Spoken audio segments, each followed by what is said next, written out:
Good afternoon, boys and girls. Today we are going to read The Day the Crayons Quit by Drew DeWalt, pictures by Oliver Jeffers.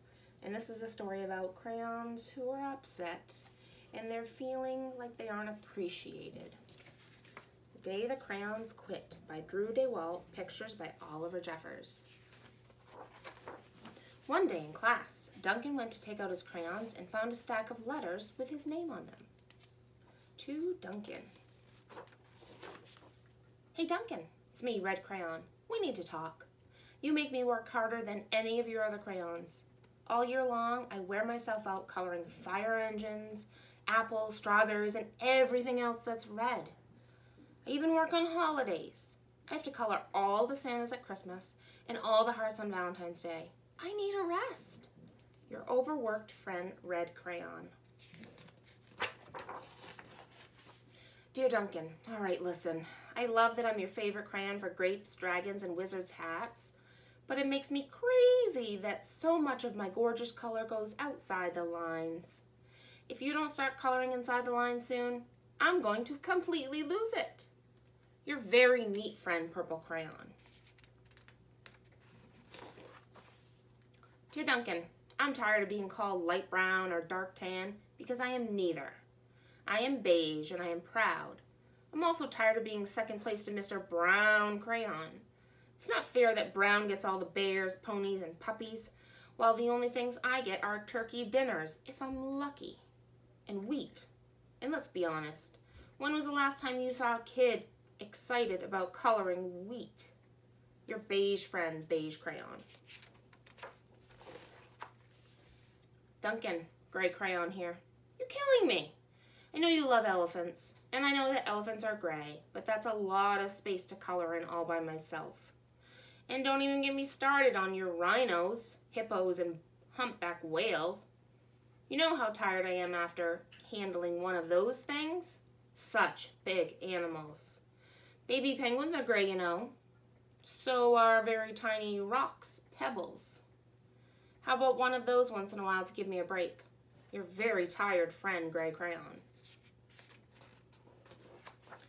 Dear Duncan, you color with me, but why? Most of the time, I'm the same color as the page you are using me on. White. If I didn't have a black outline, you wouldn't even know I was there. I'm not even in the rainbow. I'm only used to color snow or to fill an empty space between other things. And it leaves me feeling, well, empty. We need to talk. Your empty friend, White Crayon. White Cat in the Snow by Duncan.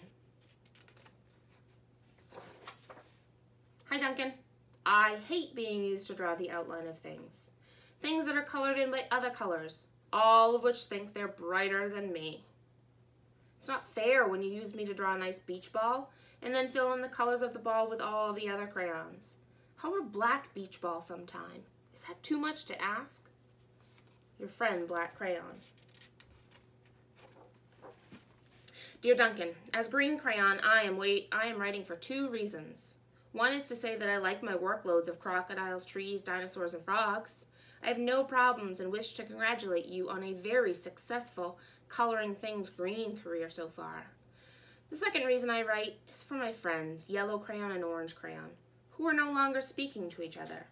Both crayons feel they should be the color of the sun. Please settle this soon because they're driving the rest of us crazy. Your happy friend, Green Crayon. Dear Duncan, Yellow Crayon here. I need you to tell Orange Crayon that I am the color of the sun. I would tell him, but we're no longer speaking. And I can prove I'm the color of the sun too. Last Tuesday, you used me to color in the sun on your Happy Farm coloring book. In case you've forgotten, it's on page 7. You can't miss me. I'm shining down brilliantly on a field of yellow corn. Your pal in the true color of the sun, Yellow Crayon. Dear Duncan, I see Yellow Crayon already talked to you, the big whiner. Anyway, could you please tell Mr. Tattletale that he is not the color of the sun? I would, but we're no longer speaking.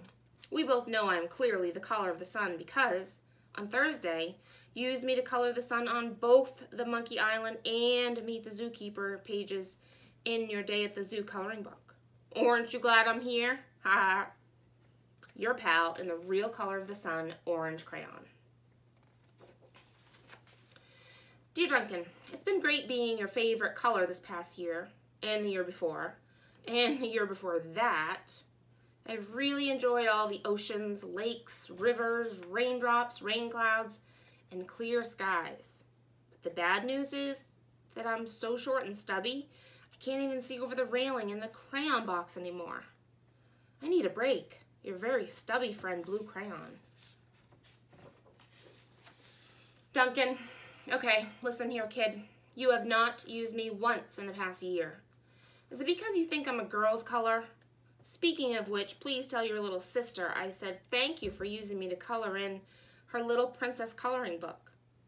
I think she did a fabulous job of staying inside the lines. Now back to us. Could you please use me sometime to color the occasional pink dinosaur, or monster, or cowboy?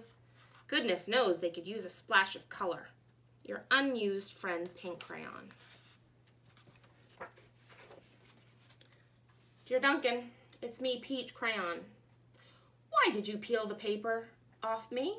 Now I'm naked and too embarrassed to leave the crayon box. I don't even have any underwear. How would you like to go to school naked? I need some clothes. Help. Your naked friend, Peach Crayon. Well, poor Duncan just wanted to color. And of course he wanted his crayons to be happy. That gave him an idea.